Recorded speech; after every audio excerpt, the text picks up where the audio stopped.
What's up YouTube, it's your boy Mike here from People's Choice Gaming, and today I wanted to do an updated guide for the Latron Prime.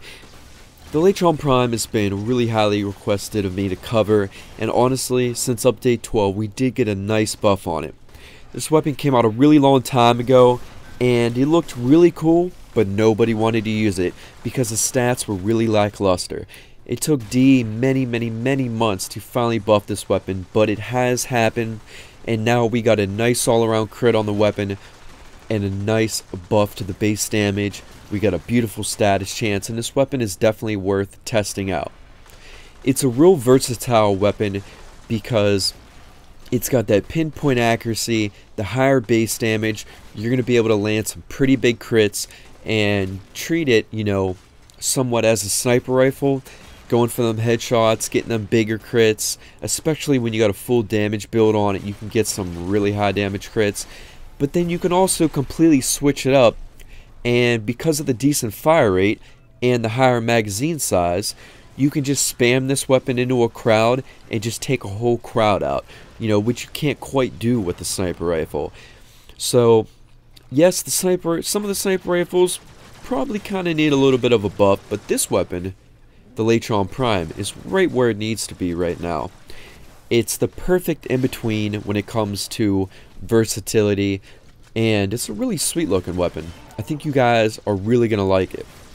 Remember though, this weapon does have a longer reload speed of 2.4 seconds, so unless you're going up against pretty high level enemies and need to really focus on all damage, you're going to want to put a fast hands in there to counteract that slow reload speed.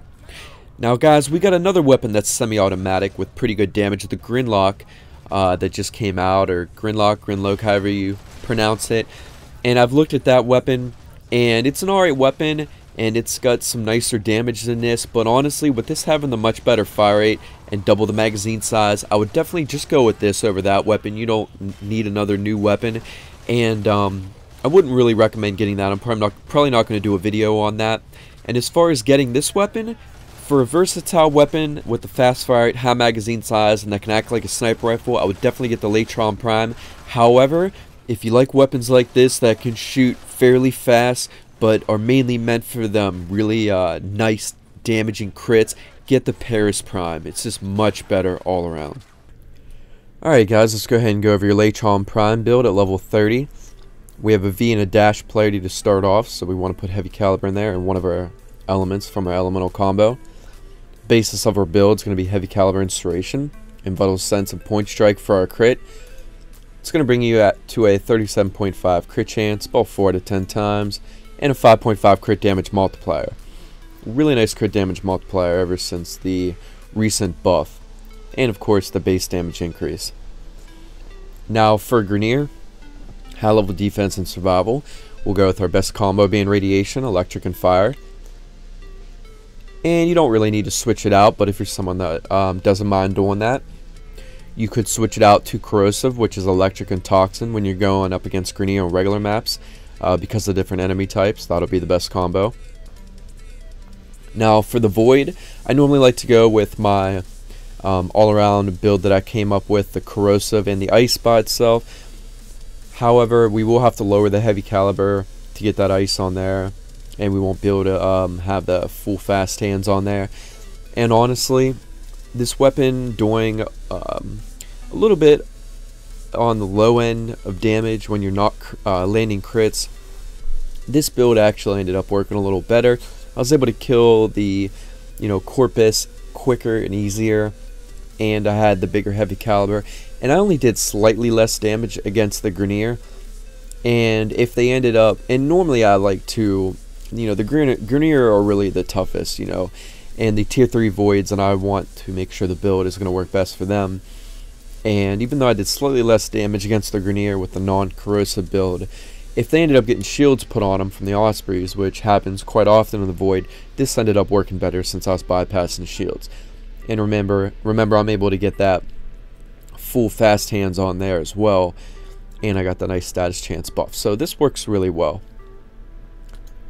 Now for Corpus, you can go with either magnetic or full toxin.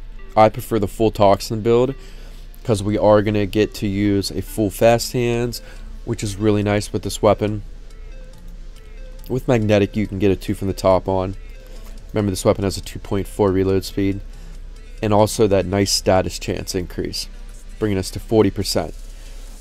Basically, it just matters what weapon you're using, because in the end, even though the dual toxin works in a better way, let's say, against the Corpus, because it bypasses shields and goes directly for health, because of the fact that it does the 25% less damage against robotic compared to magnetic, and you have 30% less damage on your malignant force than you do your ice mod, and then you got to factor all your other mods in, which makes it more damage. It ends up evening out in the end. If you go up on Pluto against the highest level of enemies, you're going to find that both magnetic and a dual toxin are going to kill in the same amount of shots. Most of the time with magnetic, I killed, Moa's 2 shots, crewman 2 shots. With toxin, the dual toxin build, it was Moa's 2 shots, crewman 2 shots.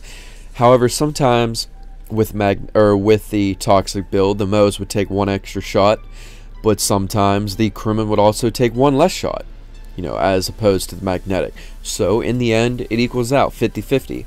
But I am able to get the full fast hands on and get all that extra status chance, bring me up to 40%. So I do like to go with the full toxin mod for the Corpus build on the Latron Prime. And remember, guys, if you decide to form this weapon a few times, you can then get your split chamber on, and and fast hands if you want utility or Bane mod for more damage, being up to you. Now, to wrap it up for Infested, as always, we're going to want to use Corrosive being our best combo, electric and poison if we're going doing like defense and survivals, giving us our best bonus against 2 toughest ancients. Or if you're doing regular maps and you're running into mostly lead infested, then you can use the best combo being gas. And that's pretty much it. I hope you guys are enjoying this weapon since the recent buffs. It's a pretty fun weapon to use. It was a really cool looking weapon, and it's pretty good now. So I hope you guys are enjoying it. Please comment, like, and subscribe, and I'll catch you guys later. Peace.